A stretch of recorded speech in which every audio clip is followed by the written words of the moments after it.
and people fixate on like, well, why does Lot, offer his daughters instead of Yeah. these men? It's because of rules of hospitality mean that he has to protect his guests at all costs. You are listening to And If Love Remains, a unique show spotlighting people, ideas, science, culture, and art. Your host, Mike Lovett. Hello, Rachel. Yes, this is your great podcast in the sky, And If Love Remains, and I am your friendly neighborhood host, Mike Levitt. Good to be with you, and really happy to have back on the show Dr. Cynthia Shafer-Elliott. Dr. Shafer-Elliott is at Baylor University in Waco. She specializes in the historical, cultural, and social context of ancient Israel and Judah, particularly within domestic contexts, and which she then uses as a lens for reading biblical narratives set in the monarchic period. And I'm really excited to talk to her about these fields and what she's into, and just what we can learn from these great ancient individuals and families. So great to have you on, Cynthia. Thanks for having me. Absolutely. So, just as a quick recap, maybe give us a short, like, how you got into this field and what drives your passion when it comes to archaeology and specifically the archaeology of ancient Israel. Yeah, I grew up in a Protestant Christian home, and I just was reading the Bible all the time, and not just from like a devotional perspective, but I was just fascinated with the history and literature and how life was portrayed. And then when I got to college, I did a class in Israel, and I did a dig for the day, and we found nothing. But I like to say I found a passion, and maybe that's more important. I don't know. But I just loved how archaeology was history that you could put your hands on, that you could touch, that you could feel. And so I've been really pursuing it ever since. And now, not now, but for a number of years, I've been a professor, and I get to share that passion with others. And I love it. I could not imagine myself doing anything else. So I'm a professor at Baylor now. The last time we talked, I was at Jessup, which is in Northern California. And now I'm in Texas at Baylor. And I still work in Israel on excavations. And I'm interested in how archaeology of Iron Age Israel, which is really roughly from about 1200 BCE to 586 BCE. I'm really interested in how ancient Israel and Judah, how they lived, what was their daily life like, both men and women and children. And that includes food and diet and economy and religion and all sorts of different things. So I kind of dabble in lots of things related to daily life. That's great. That's really interesting. It's, when I read the Bible, or when I think about even historical figures, so many times, you think of them as either archetypes, or you think of them as, not real people, but it's got to be really fascinating to actually delve into the reality of these living individuals that came before us, and how their lives were in some ways so much different, and so, and in other ways probably very much similar to our own. Yeah, I think the things that truly matter that you can't quite excavate are probably the same, as Yeah. far as your the people in your life that you love, and wanting to raise your kids, and being healthy and safe, and all sorts of things related to what makes life wonderful. But when we excavate, we can't really find that stuff, of course, but the stuff that we do find is the stuff that they left behind. And for me, it's the stories behind the artifacts. So some archaeologists are really interested in how a certain, let's say, a cooking pot was made. You know, what kind of clay did they use? What was the temperature of the fire, and all sorts of like details. And I think that stuff is important and fascinating. But for me, I'm more interested in, I guess, the social science side of, Mm-hmm. you know, who made it and why did they make it? Who used it and in what ways did they use it? And what kind of meals were prepared in that cooking pot? And who did they feed it to? And was this a special occasion or an everyday meal? Things like that. Those are the things that interest me. Um, and that's where you use, you know, the Old Testament or Hebrew Bible as well, and other texts, other ancient Near Eastern texts, because while the stuff on the ground is the stuff they left behind, that's not stuff they intended to leave behind. The texts are stuff that they intended to leave behind.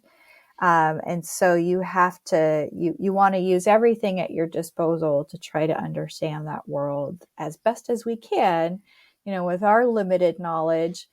Because when they're writing stories about a particular person in the Hebrew Bible, let's say, and they don't assume that people thousands of years from then were actually who live in a totally different continent are Right. going to be reading these things. They're writing it assuming that whoever the audiences are know certain things. And so they don't describe, oh, so and so used this type of cooking pot to make this meal. They don't explain that stuff. They Right. assume that the readers or audiences know these things. And so it's up to us to try to fill in those gaps. That that's really fascinating. I was thinking as you were talking there about that, like how would you determine even innocuous things like what are these things for? And um, I know often when I've watched different archaeological programs or YouTube videos, and they'll say this was a toy or this was this. It's like, well, how do you really know that? And Yeah. and I think one example I of today, I had a friend of mine, Mark Ainley, on that talked about feng shui. And one of the things he talked about was these little cats that you see, these little feng shui cats that you see in businesses, and they're supposed to give you good luck. And it's just this waving hand cat. You've seen exactly what I'm talking about, I'm sure. Yes. Uh-huh. And 1,000 years from now, somebody may find that and go, well, that was a child's toy, when in fact it was more of like a good luck charm. Like, and it's got to be difficult to kind of figure out what these items are. Yeah. And that's when you need to look at patterns, and you need to compare. So, like parallels from different. So you don't want to take what you find just at your site and make a whole theory based off of it. You want to look at other sites who have found something similar, and you want to look at within your geographical context. And then you kind of want to broaden that scope and go, okay, they had something similar to this in a different kingdom in the ancient Near East. Mm-hmm. And sometimes, when people find a similar artifact in a different location, the context of where it's found is really important. So what I mean by that is, if, let's say, we find this artifact that one archaeologist thinks is a toy. Let's carry on with that example. Right. And then let's say they find a similar artifact at a different site, but it's not found in a house. Let's say it's found in like a temple or a shrine, a religious context. And so then you have to go, well, wait a minute. We found it in a house, and these Yeah. other people found it in a religious place. So maybe it wasn't a toy. Maybe it has a religious dimension to it. Or Right. maybe, and this, we always have to remember this, things were also multifunctional. So it's like how today a lot of houses have, a dining room, right? Right. Or um, if you have a large house and you're into crafts, maybe you have a craft room. Well, ancient Israel, they didn't have that. Right. Right. Their houses were multifunctional, and space was used, in a variety of different ways. And we need to think that way about artifacts too, is that they probably didn't have just one use. They might have had, it might have been used in one way a lot more than another way, but it could have multiple uses. And so when we need, what we do is we compare things from different sites in order to come up with theories about how a thing was possibly used.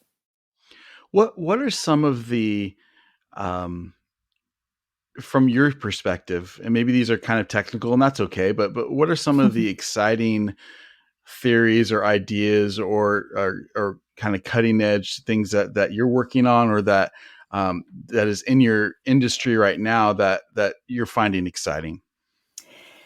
Yeah, well, some of the stuff that's really exciting is not really stuff I'm doing, but there's so within the archaeology world, and more specifically the archaeology of ancient Israel and Judah, um, within the last probably 20 plus years or so, a lot more of the sciences have gotten involved with archaeology. So archaeology is, you got your social side, like what I'm interested in, but then you also have your hard science side.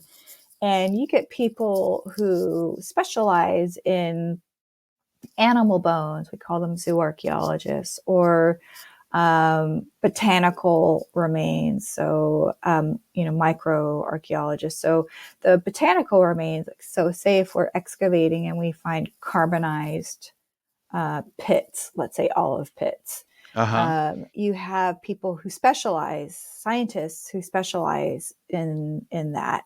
And we take those pits to be, we send them to different labs to be radiocarbon dated.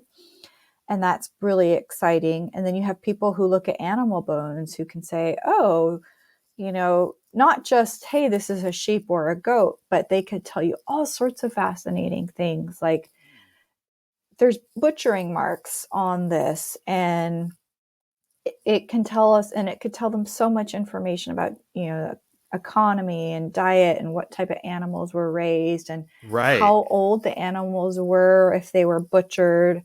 And so then that tells us a lot about, the stability of the town, what their economy was like at that given time. You also have people who specialize in like animal teeth. I've got a friend who Really? specializes in animal teeth, and what she can tell you about that animal just from their teeth is just amazing. So I really admire those people, because I just don't have that type of brain. But what they do is super important. Well, and it seems like it would very much inform your area as far as Yeah. like telling you, like you said, how how quickly did they have to butcher an animal, or what even maybe like what parts of the animal did they enjoy, or what was a specialty, or Yeah. what was used for a special occasion or And something. the age of the animal, Yeah. that determines a lot too. Interesting. Yeah, so that's really fascinating stuff. But the stuff I do is more, related to um, you know, uh, gender and food and household religion and stuff like that. So not so much the sciencey side of things, although that stuff's important, and I do try to use their research whenever possible. But that's like the stuff that I think is really exciting right now. What do you find, speaking of gender specifically, because there's this idea of women's roles in the Bible specifically. I mean, that's probably what's going to inform most of my listeners is the Bible when it comes to these contexts. you know, but there's also really, you know, incredible, strong women in the Bible. There's a lot of diversity when it comes to. So what kind of things or generalities, or what kind of things can you tell us about gender roles and family living during that time that maybe would interest us? Yeah, that's a great question. I think the Old Testament Hebrew Bible, has a multiple of voices who are writing, and it's usually, ancient people didn't, a lot of people didn't know, most people didn't know how to read and write. So a lot of what we have written was written much later by scribes. And scribes are part of the elite circles, and they live in the cities, and their lived experience is very different than the lived experience of your regular people, right? And so we have to keep that in mind. Anytime you look at a text, texts in the ancient world are written by, elite men who are educated, and most of your population's not, and they usually live like in the capital city, so more like kind of urban environment. Right. And your average ancient Israelite didn't. They were uneducated. They, by our standards of like formal education, they were largely, illiterate by our standards. And they lived in rural environments, and they lived in multi-generational families. So very different than the world we live in today. And we also need to remember that if it's a rural environment, most of these families are farmers. We call them agro-pastoralists. So they're doing agriculture, that's the agro part. And pastoralists is the raising of herds, of animals, primarily herds of sheep and goats, maybe some cattle, maybe, it depends on how wealthy you were. But everyone had a little bit, especially sheep and goats, and maybe one or two muscle animals. But their daily life revolved around the, agricultural calendar. And that, they're farmers. They were farmers. They were, living off of the land. And the land was really, could be often inhospitable. I mean, if, you and I are both originally from California, and we're used to droughts. Yeah. Yeah. And same with ancient Israel. They had a lot of drought, and they were living in hill country that was really steep and rocky and very difficult to live on.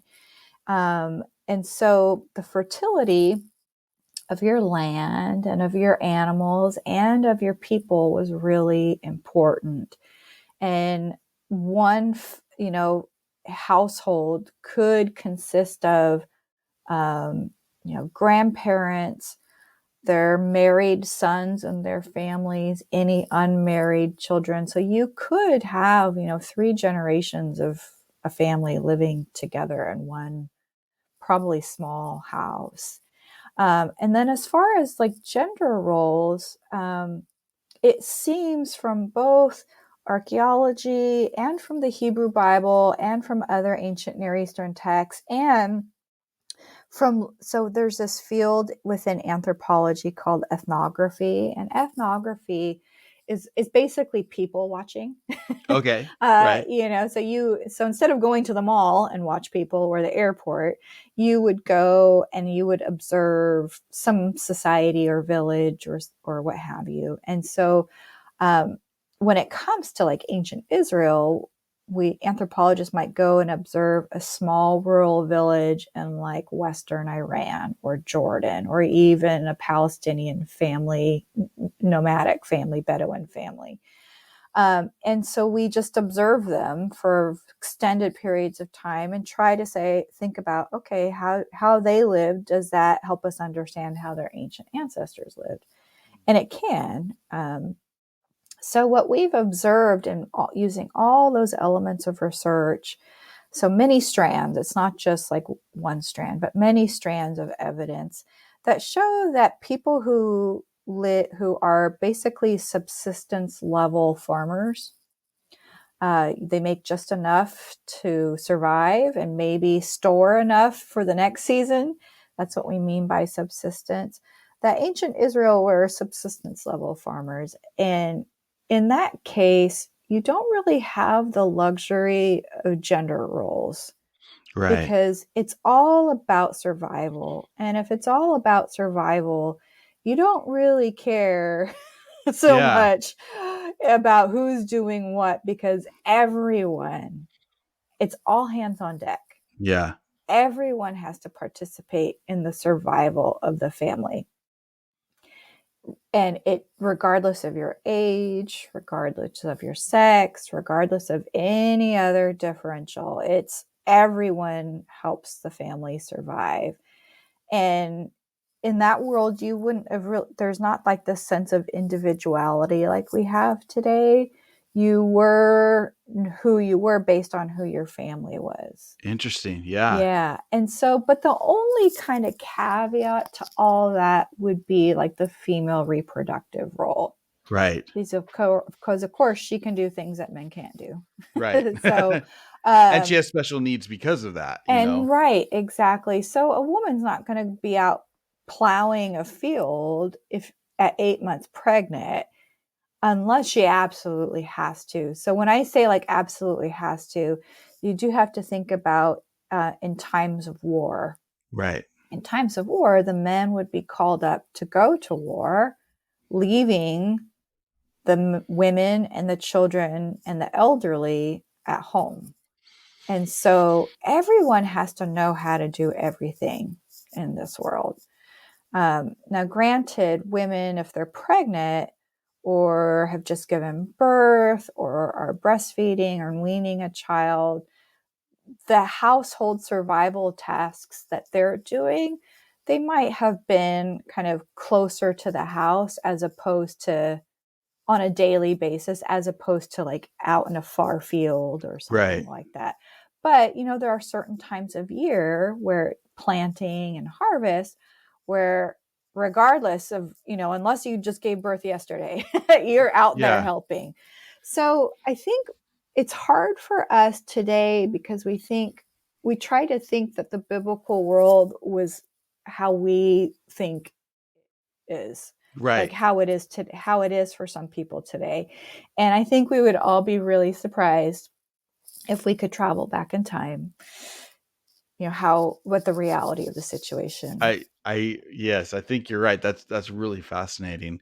Um, as you were talking, I was thinking about the idea of being a subsistence level person or family or group, Yeah. and what that would be like. And I'm curious, what do we learn about um, how and this might be impossible to tell, but you know, obviously we have people today even that are subsistence level, even in America, that are pretty subsistence level, like, Yeah. we would say. But there's always the Bible says the poor will always be among you. So there's always a percentage that are at that level.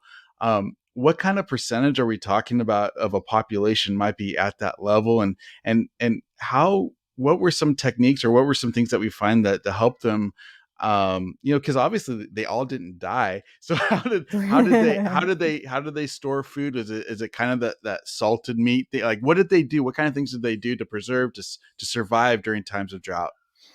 Right. So you've got times of drought and pestilence. You also have invading armies. So it really also depends on like what the socio-political situation would have been at the time. So like if you think about Israel when they were independent versus when they were under the thumb of the superpower like the Assyrians or the Babylonians. So that would have created some difference. Sure. Yeah. So, I mean, most of your average people would have eaten more of a vegetarian diet because meat, the animals that you would have been dependent upon those animals for their secondary products. And by secondary products, I mean like their milk, their fleece, their dung. So their milk, you would have used one for milk. You would have used it to make cheese. You would have used it to make yogurt and, um, all sorts of things. Right. So you're not, and you would have used their dung. You would have dried their dung to use as fuel for the fires, like your fire in your oven, so you could cook. You would have used their fleece to make, your clothes and blankets. So just because you have a hankering for a lamb chop, you're not going to butcher that animal, especially if you have a small herd. If you were wealthy, and you had a large herd, then you you'd could kill the fatted calf when it's a party. Right. And so hospitality is like a whole another thing. Oh yeah, but that's I want to ask you about that, but yeah. Yeah, it's a bit but everyday life, you would have, and of course you would have eaten seasonally too. So you don't have access to things out of season unless you've dried it in some way. But you also have to think about, like, you could store things in a storage jar or in a storage pit, a lined storage pit, but little critters are going to find that storage too. Right. So you got to think about that. But most, I think, everyday food would have been cereals that you would make into porridge or make into bread. So bread would have been big, right? Yeah. The Hebrew word for bread is lechem, and that also became like a general word for food. So if you think about Bethlehem, it's actually two words. It's Beit Lechem, meaning house of bread. Oh wow, yeah. So bread is like a big deal. But also another thing that's a big deal that doesn't get nearly enough attention are legumes. So legumes would have been like a cheap, very like economical way to eat. You could dry them and store them easily. You can make them into a paste. You can put them in a stew, because I think most of the nighttime daily meal would have been like some sort of stew. And if you had leftover meat from like a special occasion, because that's when you would really reserve your meat. It's not that they never ate meat. It's just that, you had to have a really good reason, whether you were culling your herd, or maybe it was hospitality, or maybe it was a special religious occasion, or maybe it was a wedding. So, you would eat it, but it wouldn't be like what carnivores do today. Like, you have meat at every meal or at least once a day. That wouldn't have been the case. Yeah. Because you needed those animals. Right. And especially if they were mid-size or large, you needed, they were working, they were part of the family. Yes, exactly. And so we kind of got to think a little bit differently about that life. It's very, very different from our own. So when people say they want to have a biblical view of, they want to live in a biblical way, I think, no, you don't. You have no idea what you're asking for. You wouldn't have lived very long. It would have been really difficult. You wouldn't have, the rights and privileges, especially unless you were a free man. Which was rare at best. Which would have, yeah. And even if you were a free man, you were poor. Yeah. The Hebrew Bible focuses a lot on monumental people like kings and military leaders and priests. And those are not your everyday people. It's interesting that you're right. Like when you read the Bible and you'll read about somebody like Abraham, or somebody like, what is his name? Moses's father-in-law. Jethro. Yeah, Jethro. One name. There's another name for it. Yeah, but you see these people as kind of like, not country bumpkins, but just like they're out there, they're in their tent and they're living a good life and they got their animals, and that might be true, but that was because they were like the patriarchs. They were like the dudes, they were the Yeah. kings. They were not just your everyday, Yeah. not Well, everybody was living. Jethro was a priest of Midian. Right. And the ancestor period that you see in like Genesis, they're nomadic, so they're moving around in tents. Once Israel enters the land and they settle in houses, it's different, but it's not entirely different, Mm-hmm. so. Yeah. Well, talk a little bit about I'm also fascinated by the idea of hospitality, because Yeah, me too. it's so, from what I've read and what I understand, which is really limited, but it's so different. Here today, like I barely know my neighbors. I Mm. if somebody comes to the door, I'm kind of annoyed by it. It's all and yet that is not the case. These almost maybe they were religious customs, these customs that people had when somebody came a knocking. Like, can you talk about that a little bit?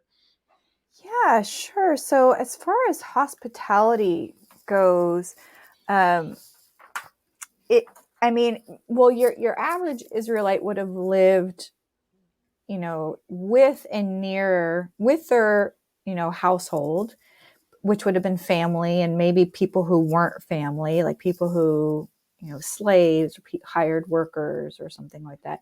But if whatever kind of rural village you lived in, that village would have been more than likely, not entirely, but more than likely people related to you in some way. So you would have known your neighbors and stuff. But Mm-hmm. rules of hospitality when it comes to the stranger um, is very different. So, when we talk about hospitality, it would have been more for the stranger than for the people you know. I Right. mean, because yes, you would have been hospitable to the people you know. Your Israel was worked in a kinship way, so everything was seen through the lens. Everything was like about who you were related to and taking care of your household, your clan, your tribe. It was very like their social structure was very kinship oriented. That's one thing. The other thing is, what do you do with the people that you're not related to? So if a stranger comes through, is walking through your land, or you somehow meet them, they're in your territory, they're in your land, rules of hospitality would still dictate that you are hospitable to them, because rules of hospitality would help you determine if this stranger was friend or foe. And if they're foe, if there's a way, if you're hospitable to them, then maybe you can turn them into a friend. Right. Right. A friend of mine is actually writing a book about this right now. So I Oh, can't wait till she's, done. But anyway, the kind of rules dictate that it's the patriarch of the household who offers hospitality to the guest, and the guest is supposed to refuse the first time, but then upon the second invitation they accept. And some of the other rules include that the host is supposed to offer, come in, have some rest, have some bread, have some water, um, and then they wash their feet. And when you wash their feet, it's kind of like, not only are you cleaning their feet, but it's almost like a symbol as they're part of your household now for the duration of the time that they're there. And usually okay. the duration is like 3 days. So that means they're part of your household. And as part of your household, you have to do everything you can to protect and care for them, just like your own children. Right. So then, but you offer your least, but then you prepare your best. So you go, instead of just, you offer bread and water, but you just go, instead of giving them bread and water, you go and prepare a big feast. And usually that includes, meat, Right. which is a special occasion. And then as the host, you're not to ask your guest about any of their business, Huh. right? And then the guest, likewise, is also not supposed to impose on the host or ask anything of their business. Okay. And then when you leave, usually about 3 days later, as the guest, you're supposed to impart a blessing on the host and his household. So when we get things of hospitality in the Hebrew Bible, one particular episode that comes to mind is when Lot receives the divine messengers in Genesis. Right. And a lot of people fixate on how the men of the village wanted to have, homosexual relationship with these men, with these divine messengers, and they Right. fixate on the sex part. Well, and people fixate on like, well, why does Lot, offer his daughters instead of Yeah. these men? It's because of rules of hospitality mean that he has to protect his guests at all costs. Wow. So That that's more about hospitality than it is about homosexuality. that is really fascinating, and Yeah. what a interesting, you know, like it's impossible for us to impose like any kind of like moral value on that situation because we have no idea what that's about. Right. Seriously. Yeah. There's so much more when you try to understand the world behind the text, you understand the text better. Yeah. Wow, that's really fascinating. Yeah. Um, I, you know what, couple quick things before our time is short. What projects are you working on right now, or what kind of things are you excited about that are coming up for Dr. Schaefer here in a little bit? Shafer-Elliott, Yeah, excuse me. that's all right. The two books I was co-editing were published this last year. So one of them is a co-edited book in honor of my doctoral advisor, Diana Edelman. And so that's called The Hunt for Ancient Israel. And that's just a bunch of different scholars writing in honor of her. The other one is the Handbook of Food in the Hebrew Bible in Ancient Israel, and it's all related. It's all food related. Yeah. So if you're like that kind of thing, that is out, and that's published by Bloomsbury.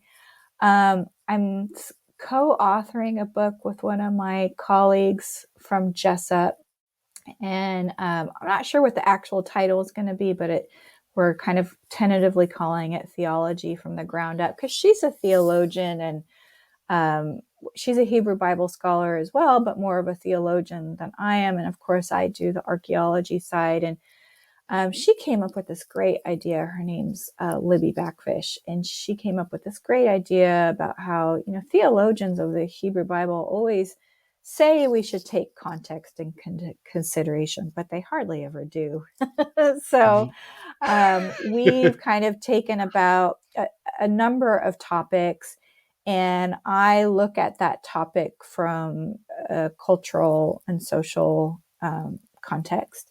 And then she takes what I've done and says, how can we understand Israel's theology Wow, how better? cool. Yeah. So I think right now we just are writing the kingship chapter. And that should come out with Baker Academic. Gosh, we're behind. So I have no idea. It'll come out when it comes out. It will come out when it comes out. And then I myself am just doing some work on how food is used to create and sustain memory. Oh. Yeah, and then I'm also just starting to work on a book on neighborhoods. So not just because I do a lot of work on like a spatial analysis, like this a particular house, and now I'm wanting to expand that and go, how does that house function in a larger neighborhood? And how does that help us understand how neighborhoods functioned in a particular women and how they function in those neighborhoods, and then all youth. So yeah, doing a lot of work on still households and daily life and food and That sounds women and so interesting though. Like there's so much there that would be so fun to delve into. So thanks. I hope you'll come back. Absolutely. This is Absolutely. And thanks for liking, the posts on Facebook and Instagram about Women's History Month. oh yes. Really appreciate that. No, absolutely. It's I think I mean, obviously, the scholars that inform us are important, but I think this month it just pay special recognition to the women scholars that are, especially in the biblical and I think it's really important. I think I mentioned to you one of mine, and now I'm having a brain freeze. I can't remember her name. Oh my gosh. Anyway, but she does a lot of work with temple theology, which is really fascinating. Hmm. And Yeah, because a lot of people say, "Oh, I don't know of too many female Old Testament Hebrew Bible scholars or archaeologists," and I said, "What?" I won't. I mean, there's so many of them that I won't be able to even do it justice because I'm just doing it for Women's History Month. But yeah, so if you're looking for some good female biblical scholars and archaeologists, please check that out. yeah, follow Cynthia Shafer-Elliott on Facebook, and she's got some really great resources. Um, yeah, let's definitely do this again because there's so many interesting Please. things, and honestly, in a way, like when after speaking to you, it kind of grounds me. It makes me feel like I'm more part of that universe and can kind of relate and just like I said, it just kind of grounds me in a special way. So I appreciate you bringing that to me. Yeah, of course. It's always a privilege to take what we do and take it to people who, are not doing this kind of work but are interested in it. And I think it's important for us to spread the love. You are listening to And If Love Remains. First of 23 installments requested by Dr. Levitt. We're trying to be in compliance here because we're taking him and that whole organization down.